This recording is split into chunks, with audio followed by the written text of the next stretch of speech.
The grand lobby of the Royal Crescent Hotel shimmered under golden chandelier light. Every surface reflected wealth and perfection. Marble floors stretched across the hall like polished glass, and soft piano music floated through the air, creating an atmosphere designed to impress anyone who walked inside.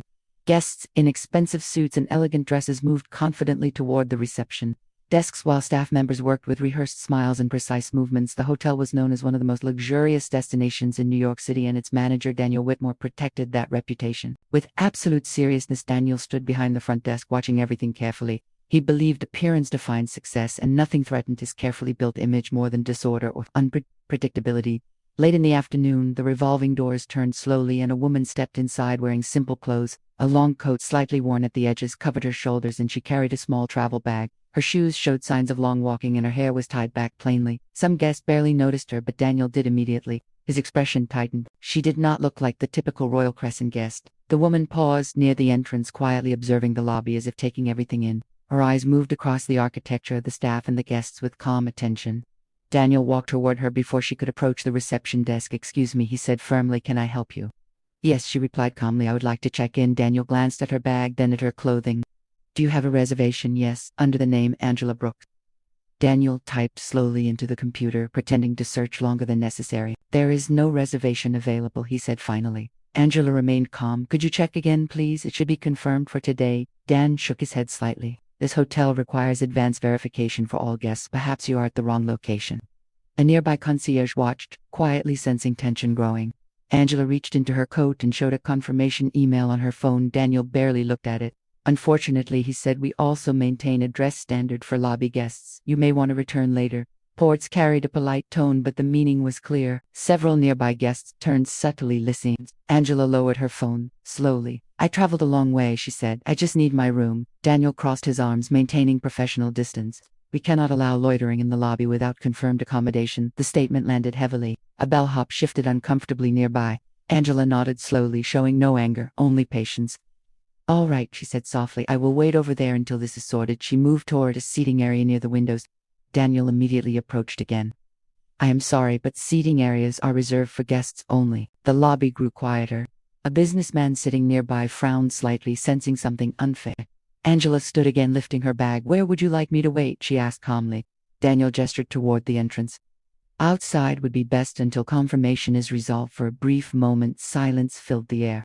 Angela looked at him steadily, then nodded. "All right." She walked toward the glass doors and stepped outside into the cold evening air. Inside the lobby, conversation slowly resumed, but several staff members exchanged uncomfortable glances. Daniel returned to the desk, convinced he had protected the hotel standards. Outside, Angela stood calmly near the entrance, checking her phone. She showed no frustration, only quiet patience. 10 minutes passed. Then, a black luxury sedan stopped directly in front of the hotel. Another vehicle followed behind it. Hotel staff noticed immediately. 2 sharply dressed executives stepped out, followed by a woman carrying a tablet and several documents. They moved with clear authority. The doorman opened the entrance quickly. "Good evening, welcome to Royal Crescent." The group entered and approached the reception desk. Daniel smiled professionally. "Welcome to Royal Crescent. How may I assist you?" The woman spoke first. "We are here for the International Hospitality Evaluation Inspection. Is Ms. Angela Brooks present?" Daniel hesitated. "I am not familiar with that name." At that exact moment, the doors opened again. Angela walked back inside. The executives immediately turned toward her. "Ms. Brooks," one of them said respectfully, "we have been expecting you." The lobby fell completely silent. Daniel stared, unable to understand what was happening.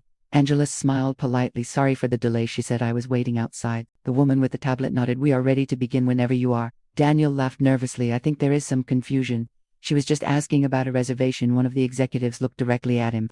"Ms. Angela Brooks is the lead international inspector representing Global Luxury Hospitality Council." The words seemed to freeze the air. Daniel felt his stomach drop. Angela removed her coat, calmly revealing a professional suit underneath. "Today," she said quietly, "was an unannounced evaluation visit." Guests nearby watched openly now. Daniel struggled to speak. "I did not realize." Angela met his eyes calmly. "That is often when the most honest evaluations happen." The executives began documenting observations immediately. Staff members straightened nervously, realizing what had occurred.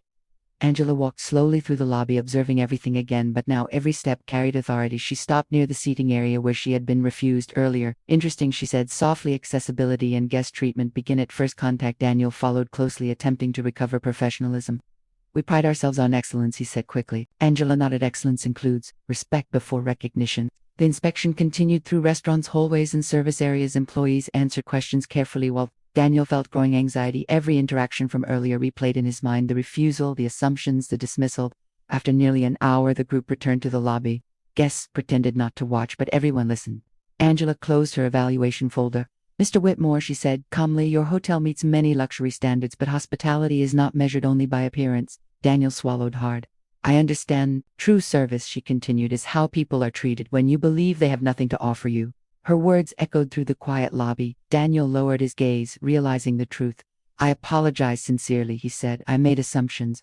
Angela studied him for a moment. Growth begins with acknowledgement, she replied. She handed documents to the executive. Final certification will depend on corrective training and staff culture improvements, not punishment opportunity. Relief mixed with embarrassment across Daniel's face. Angela extended her hand. He shook it carefully. Thank you for the lesson, he said quietly. Angela smiled slightly. Lessons are valuable when they create change. Over the following weeks, Royal Crescent Hotel transformed. Staff training focused on empathy, communication, and unbiased service. Employees felt more confident and respected, and guests noticed the difference immediately. The story quietly spread online, inspiring discussion about respect and assumptions. Bookings increased not because of luxury but because people trusted the environment. Months later, Angela returned again, as an ordinary guest. This time, Daniel personally welcomed her with genuine warmth, not forced professionalism. Welcome back, Miss Brooks, he said. She smiled. Thank you. The lobby felt different now, lighter, warmer, real. And Daniel finally understood something he had missed for years. Luxury was never about chandeliers or marble floors. It was about dignity. Because true hospitality begins long before someone proves their importance. It begins the moment they walk through the door.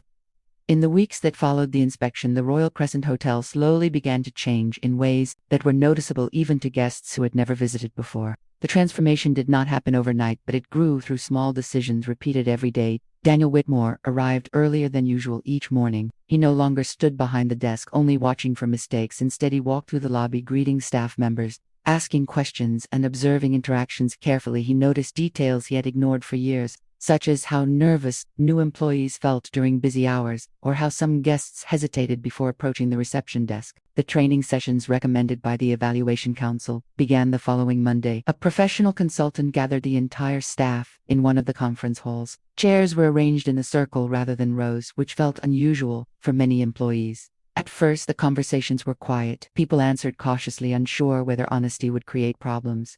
Later, the consultant asked a simple question: what makes a guest feel welcome? The room remained silent for several seconds before a young receptionist spoke softly. She said, sometimes guests only need to feel seen before anything else. Another employee added that kindness often mattered more than efficiency.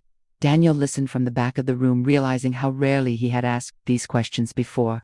As the sessions continued, employees shared experiences they had never discussed openly. A housekeeper described being ignored by guests who assumed she did not understand English.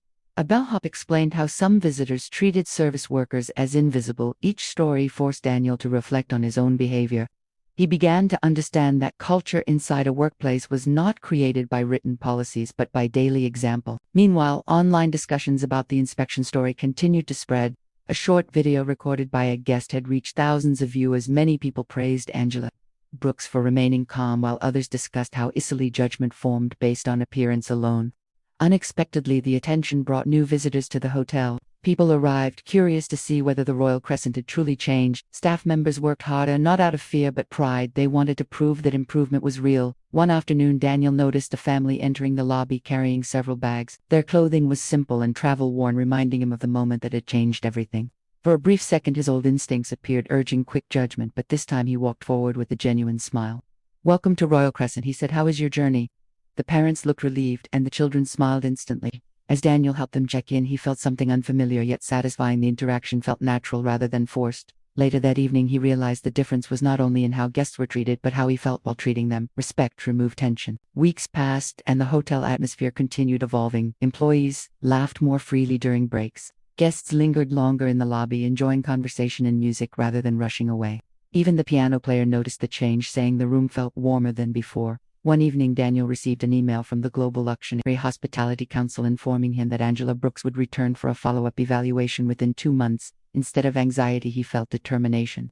He wanted the improvement to be genuine, not temporary. He organized smaller team meetings, encouraging staff to suggest ideas. One hostess recommended creating welcome cards for long-distance travelers. A concierge proposed offering complimentary tea to guests. Waiting during busy hours, Daniel approved both ideas immediately. The hotel slowly developed a reputation not only for luxury but kindness. Reviews online mentioned staff warmth repeatedly. Guests wrote that the Royal Crescent felt human rather than intimidating. During this period, Daniel also changed personally outside work. He began noticing how often people were judged unfairly in everyday situations. He found himself greeting delivery workers, holding doors for strangers, and thanking employees in places he visited. The lesson extended beyond business. 2 months later, Angela Brooks returned quietly without announcement. She entered through the revolving doors wearing casual travel clothing similar to her first visit. This time, the receptionist greeted her instantly with warmth, offering assistance before asking any questions. Angela observed silently. A bellhop offered to carry her bag. A hostess offered water. While she waited, none of them recognized her, but their behavior remained respectful. Daniel approached, moments later, not realizing who she was at first. "Good afternoon, welcome to Royal Crescent," he said. "How may I help you today?" Angela smiled slightly. "I have a reservation under Brooks." Daniel checked the system, then looked up and recognized her. For a brief moment, surprise crossed his face, followed by genuine happiness. "Welcome back, Ms. Brooks," he said sincerely. "It is good to see you again." She studied his expression carefully, noticing no tension, only authenticity. "Thank you," she replied. Throughout the day, Angela moved through the hotel, observing quietly. She watched staff interactions, listened to conversations, and noted how employees treated guests regardless of appearance. In the restaurant, she noticed a waiter patiently assisting an elderly man who struggled to read the menu. In the lobby, she saw a manager kneeling to speak kindly with a child who had dropped a toy. Every observation told the same story: change had taken root. Later that evening, Angela met Daniel privately in the conference room. "You seem calmer," she said. Daniel smiled slightly. "I learned that control is not the same as leadership." Angela nodded. "And what is leadership now?" He thought for a moment before answering. "Leadership is creating an environment where people feel valued even when no one important is watching." Angela closed her notebook, satisfied. The final report was completed that night. The Royal Crescent Hotel received renewed certification, along with a special recognition for cultural improvement and guest experience transformation. The announcement brought celebration among staff members. Many employees said it felt like a shared victory rather than management success. Daniel thanked each department personally, acknowledging their effort. Months later, the hotel thrived more than ever before, not because of status but reputation. Guests returned repeatedly, recommending the experience to others. One winter evening, Angela visited again, quietly sitting near the lobby piano, watching guests arrive. Families, business, travelers, and tourists entered with different backgrounds, yet received the same welcome. Daniel joined her briefly. "The lobby feels different," she said. He nodded. "It feels real." Outside, snow began falling softly, covering the streets in white light. Inside, warmth filled the space, created not by luxury decorations but genuine human connection. Angela prepared to leave after her visit. At the entrance, she paused, looking back at the lobby one last time. The transformation reminded her why she chose this profession. Change was possible when people were willing to learn. Daniel walked her to the door. "Thank you," he said again, not as apology but gratitude. Angela smiled. Lessons only matter when they continue long after the moment ends. She stepped outside, disappearing into the evening crowd. Daniel returned to the lobby, watching guests left and staff members move confidently through their work. For the first time since becoming manager, he no longer worried about protecting an image. The hotel no longer needed protection. It had something stronger: respect. And every person who walked through those doors now became part of that story, whether they arrived in designer clothing or simple travel shoes, because the greatest luxury the Royal Crescent learned to offer was not wealth or status, it was dignity, freely given without judgment. And that lesson continued shaping every day that followed, turning a single, uncomfortable moment into a lasting legacy of change that reached far beyond the walls of the hotel.